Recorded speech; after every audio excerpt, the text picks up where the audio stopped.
여러분 안녕하십니까? 여러분의 장교 부사관의 꿈을 1대1 개인 과외로 열어드리는 장교 부사관 합격의 마이다스의 손 오마이 짱쌤입니다. 자, 여러분 화창한 봄 날씨에 잘 계시는지요? 자, 오늘은요 여러분들이 어떻게 보면 우리 군 생활을 하는 장교 부사관들의 오랜 수건이라고 볼 수 있는 장기 복무자 선발에 필요한 이런 면접 및 자기소개서 작성하는 방법에 대해서 오마이장쌤이 드디어 가지고 왔습니다. 주목은 뭐야? 파이팅이라는 거죠. 파이팅. 자, 이 부분에 대해서는 사실은 군 전문가가 아니면 다루기 힘든 부분입니다. 기존의 사회 면접과 자기소개서와는 완전히 차별된 내용으로서 현재 장교 부사관에서 장기 복무를 하기 위해서는 반드시 거쳐가야 될 등용문이다. 따라서 오마이장쌤은 군 전문가로서 여러분들의 장교 부사관의 장기 복무자, 여기다 한번 적어볼게요. 장기 복무자 자기소개서 작성법에 대해서 지금부터 웬만한 그런 정보가 없이는 다루기 힘든 이 부분에 대해서 여러분들에게 아주 진솔하고 정확하게 정보를 전달해 주기 위해서 오마이장쌤이 알차게 준비를 해보았습니다. 자, 현재 이 양식의 내용은요, 현재 우리 군에서 진행하고 있는 장기 복무자 자기소개서 내용을 그대로 가져왔습니다. 이렇게 가져와서는 안 되는 부분인데요. 오마이장쌤이 정보를 통해서 요즘에 아주 문의가 많이 들어와요. 이 장기 복무자를 준비하시는 현역 장교 부사관 분들이시겠죠. 현역 장교 부사관 분들께서 오마이장쌤에게 장기 복무자가 꼭 되고 싶은데 이거에 대해서 혹시 자기소개서 첨삭이 가능하신지 많이 문의가 들어와서 오마이장쌤이 수업을 하다가 이 부분에 대해서 좀 알려드려야 되겠다 이런 생각이 들어서 아주 핵심 비법을 알려드릴 테니까 여러분들 군 생활하시고 계시는 장교 부사관 분들 뿐만 아니라 장차 부사관 및 장교가 되시고자 하시는 분들은 꼭 이 영상을 참고하셔서 앞으로 장기 복무자가 되는데 큰 도움이 되시기 바라겠습니다. 자, 그럼 바로 들어가 보도록 하겠습니다. 첫 번째 질문은 뭐냐? 타인과 차별화된 본인만의 경쟁력은 갖추고 있는가 하는 아주 독특한 질문이죠. 그죠? 이런 질문입니다. 본인만의 경쟁력. 자, 이때 우리 이제 학생들은 장교 부사관 분들이시겠죠. 이거 어떻게 작성해야 되는지, 이거 뭘 넣어야 되는지 몰라서 아주 골치 아파하시는 부분이 있습니다. 자, 그럴 때는 여기는 우리가 하나로 다르게 생각하면 장점을 적으라 하는 내용을 에둘러서 얘기했다는 것을 알 수가 있습니다. 본인만의 장점. 자, 장점에는 어떤 게 있습니까? 성격적인 장점이 있는가 하면 나의 능력적인 장점을 또 나누어서 볼 수가 있겠죠. 자, 그 다음에 또 이 능력적인 장점을 좀 디테일하게 나눠서 본다면 본인의 자격증이라든지 본인만이 가지고 있는 특기적인 기술, 그죠? 선생님 저는 그런 것조차 없는데요. 그렇다면 여기에는 우리 짱구에게 알려주고 싶은 사항은 뭐 우리가 군 생활하면서 상을 받았다는 수상 내역이라든지, 그렇죠. 그 다음에 또 굳이 이런 부분도 좀 약하다. 나는 이제 하사 4년차 들어가는 하사라서 뭐 가진 게 없다. 나는 이제 인지 중위에 올라가는 이런 상황이라서 뭐 중위로서 뭐 해놓은 게 크게 없다. 이런 경우에는 본인의 경력, 그죠? 경력. 우리 예를 들어서 주요 직책에 관련된 경력이 있죠. 주요 직책. 뭐 정훈장교면 정훈장교, 정보장교면 정보장교, 교육 및 인사장교라든지, GOP에서 소대장을 했다든지 이런 주요 직책에 관련된 경력 내용도 들어가면 좋습니다. 아시겠죠? 요즘은요, 여러분 우리 그 짱쌤이 근무를 했을 때는 장기는 웬만하면 다 됐기 때문에 진급에 초점을 두고 진급에 초점을 두고 근무를 했었다면 언제 진급하느냐, 언제 소령을 빨리 다느냐, 언제 중령으로 들어가느냐 이런 데 관심이 초미의 관심이 있었다면 요즘에는 이 장기 복무가 되느냐 안 되느냐가 가장 초미의 관심이 되고 있습니다. 그만큼 현재 장기 복무자를 많이 안 뽑고 있다는 얘기죠. 즉 우리가 야전 실무부대에서 장기 비율을 본다면 물론 병과마다 조금씩 다르지만요, 장교 부사관도 또 그때 부대 인력 운영 사정에 따라서 달라질 수가 있습니다. 적어도 30에서 35% 정도 이렇게 장기 선발이 대략적으로 평균치로 봤을 땐 되고 있는 것으로 볼 수가 있습니다. 따라서 우리가 군 생활을 더 하고 싶어도 장기자가 안 되면 전역을 해야 되는 겁니다. 그죠? 그래서 이 장기 복무자 자기소개서 작성이 굉장히 이 면접 심사관이나 장기 복무 심사관에게는 굉장히 중요한 얼굴이자 꽃이다라고 보시면 되겠습니다.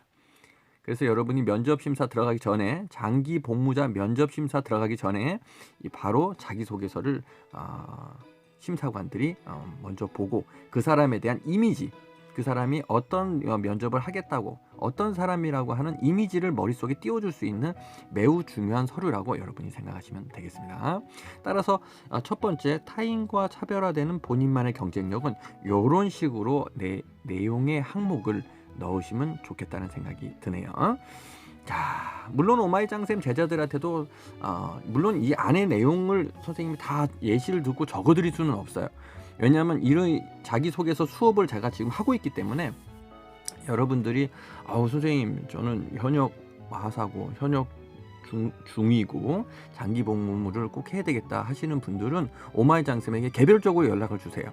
그러면 첨삭을 통해서 이 안에 무슨 내용을 본인에게 적합하게 넣어야 할지를 오마이장쌤이 다 정리를 해드릴 겁니다. 아시겠죠? 자, 그래서 그때는 수업으로 디테일하게 내용을 첨삭해 드릴 수 있다. 지금은 아웃라인만 잡아 드린다. 아시겠죠? 자, 다음 두 번째, 본인의 인생에 가장 큰 영향을 미친 사건과 그 사건이 주는 의미는 하고 있죠. 의미는 굉장히 질문이 아주 디테일하고 꼼꼼하죠? 그렇습니다. 뭐 인생에서 가장 큰 영향을 미친 건 어렸을 때 참 첫사랑을 만나고 자전거 사고가 크게 나서 무릎을 다치고 이런 거 쓰는 학생은 없겠죠. 이왕이면 이럴 때는 조금 뭐 민간인이었던 어렸을 때 이런 내용도 물론 가장 크게 인식이 되는 부분이 있다면 쓰셔도 좋지만 군 생활하면서 군 내부에서 있었던 일 좀 스페셜 해야 되겠죠. 특별한 일이 해야 되겠죠. 내 군 생활을 장기 복무를 해야 되겠다는 그 임팩트가 팍 들었던 그런 상황들이 있을 거예요. 그래서 이제 우리가 그 장기 복무에 대한 어떤 그런 생각이 그 생기게 된 계기, 그죠? 대한 생각이 정립된 그런 어떤 사건, 일, 뭐 이런 부분들이 좋을 것 같아요. 선생님 저는 그런 부분이 좀 많이 없어갖고요. 그럼 뭐 쓸 거 많잖아요. 또 뭐 있습니까? 여러분 뭐 산사태 불나고 막 할 때 대민지원 나갔던 거 있잖아요. 지금 폭풍과 태풍이 와서 막 그냥 뭐 전부 다 그냥 막 쓰러져 나갔을 때, 그죠? 그때 막 복구하고 했었던 부분, 재건했던 거, 아니면 해외 파병 나왔던 거, 뭐 소수의 인원이 가겠지만 해외 파병이라든지 이런 어떤 군 생활하면서 보람찼던 일, 이런 보람찼던 일 같은 것을 좀 적어주시면 면접관이 보기에 참 우리 군에 대한 좋은 이미지를 가지고 있구나 이렇게 생각이 됩니다. 아시겠죠? 근데 어떤 분들은 이런 걸 쓰라고 그러면 보면 뜬구름 잡는 얘기를 자꾸 쓰시는 분이 계세요. 뜬구름. 우리 제자들도 그렇고 초안을 작성한 게 있어요. 장생님 한번 검토 부탁드려요 하고 보내온 내용들을 하루에도 막 7, 8건씩 들어옵니다. 이런 내용들을 보면 뜬구름 잡는 얘기를 많이 쓰신다. 어떤 얘기냐? 본인이 그냥 본인 혼자서 이제 일개 하사가 그냥 국방력을 지가 다 키워. 국방력을 그냥 본인이 그냥 다 키웠어. 또 어떤 인원들을 보면은 막 그냥 우리 자기 그 보병이면 보병, 정보면 정보, 공병이면 공병, 병가 발전을 본인이 다 시켰어. 발전 다 시켰어. 이런 부분들을 이야기를 쓰시면은요 면접관이 속으로 웃어요. 1급 제일 하급 지휘자들이 어떻게 이렇게까지 그냥 사단장이나 군단장급 이상의 부대 발전과 그냥 군을 다 견인차로 이끌을 수 있는 이렇게까지 했었을까 의석으로죠. 이런 뜬구름 잡는 이야기는 절대 쓰면 안 됩니다, 여러분. 아시겠죠? 좀 더 디테일하고 구체적으로 작성을 해주시는 게 중요하다. 아시겠죠? 그런 부분은 오마이장쌤이 추가적으로 개인 수업을 하면서 가르쳐드리도록 하겠습니다. 자, 다음 세 번째. 자신에게 아쉬운 점이나 고쳤으면 하는 점은 이게 바로 이제 단점을 얘기하는 거죠. 단점. 본인이 가지고 있는 핸디캡과 단점을 의미하는 겁니다. 자, 이 단점도요, 여러분 아무거나 막 적는 게 아니에요. 어떤 분들 보면 너무 솔직한 단점을 적어 오시는 부분이 있어요. 저는 뭐 예전에 사실은 말씀은 안 드렸는데 기소유예가 있고, 뭐 저는 음주운전을 한 경험이 있고, 뭐 저는 뭐 할 때마다 겁이 나고 이런 사건 사고. 그 다음에 심리적인 문제, 심리적. 저는 말씀은 안 드렸는데 우울증을 앓고 있었고, 저는 뭐 어디가 크게 다쳐갖고 수술을 한 적이 있고, 병사들만 보면 무섭고 실수가 많고 또 좌절을 했고, 이런 식으로 쓰면 절대 안 됩니다, 여러분. 오마이장쌤이 항상 강조하죠. 면접 때도 너무 솔직한 대답, 단점 얘기하지 말라 이겁니다. 무슨 어디 가서 고해성사하는 것도 아니고 신부님 앞에서 무릎 꿇고 지금 고해성사하는 거예요? 아니잖아요. 이런 얘기를 쓰면 여러분들에게 면접관이 좋은 이미지를 가질 수가 없어요. 일면식도 없는 사람이 장기 복무 심사를 들어왔는데 그런 식으로 완전히 진짜 이 군 생활에 부적합한 간부로서 부적합하다고 판정이 되는 글을 쓰면 절대 안 된다. 아시겠죠? 그래서 이런 단점을 쓸 때도 너무 솔직한 감정을 표현하지 말라고 하는 것이 오마이장쌤의 내용이 되겠습니다. 써도 되는 내용들 써야죠. 써도 되는 내용. 뭐 예를 들어서 병사들 앞에서 지휘하는 데 있어서 다소 좀 약간 뭐라 할까 소극적인 부분이 있다라든지, 그죠? 또는 뭐 어려운 업무를 부여받았을 때 주저하는 경향이 있다라든지, 이런 부분에 대해서 가장 중요한 것은 이러한 단점, 이런 나의 어떤 단점을 어떻게 극복할 것인지 이 부분이 꼭 나와 있어야 된다. 이 부분이 제일 중요하다. 면접관들과 심사관들은 여러분의 단점만 들으려고 하는 것이 아니라 그 단점을 극복하기 위한 여러분들의 노력이 어떻게 되고 있는 것인지, 이 부분을 굉장히 중요시 봅니다.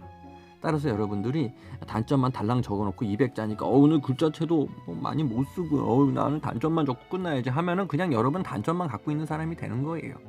그래서 어떻게 해결하고 있고 현재 그걸 극복하기 위해서 어떻게 노력하고 있는지, 이런 부분도 오마이장쌤과 같이 작성하면서 내용을 하나하나 알려드리도록 하겠습니다. 써도 되는 단점만 쓰세요, 여러분. 너무 솔직한 고해성사는 여러분들에게 마이너스를 줄 수 있다. 다음, 여러분 안녕하십니까, 오마이장쌤입니다. 요즘 우리 수험생 여러분들 자기소개서 작성하시느라고 고민이 많으시죠? 그래서 이 오마이장쌤이 수험생 여러분들의 자소서 고민을, 무슨 고민을? 자소서 고민을 하루 만에 바로 해결해 드리고자 속 시원하게 자기소개서 하루 만에 완성하기 수업반을 드디어 개설했습니다. 그래서 이 오마이장쌤이 이번에는 수험생 여러분들과 오프라인에서 직접 만나서 손수 자기소개서 작성을 지도해드리고 첨삭과 완료본까지 꼼꼼하게 마무리해드릴 예정이오니 아래 유튜브에 나와 있는 제 연락처나 오마이장쌤의 블로그로 신청해주시면 감사하겠습니다. 또한 오프라인으로 수업에 참여하기 어려운 지방에 계신 수험생분들도 핸드폰의 화상 수업으로 수업 진행이 충분히 가능하오니 걱정 말고 신청해 주시기 바라겠습니다. 모쪼록 이번 기회에 우리 수험생 여러분들과 함께 올해에는 반드시 장교부사관의 꿈을 이룰 수 있도록 오마이장쌤이 두 팔 걷어붙이고 같이 뛰겠습니다. 여러분 합격의 그 순간까지 오마이장쌤 안보 같이 뛰어보시자고요. 여러분 감사합니다. 그러면 오프라인에서 만나 뵙도록 하겠습니다. 여러분 안녕.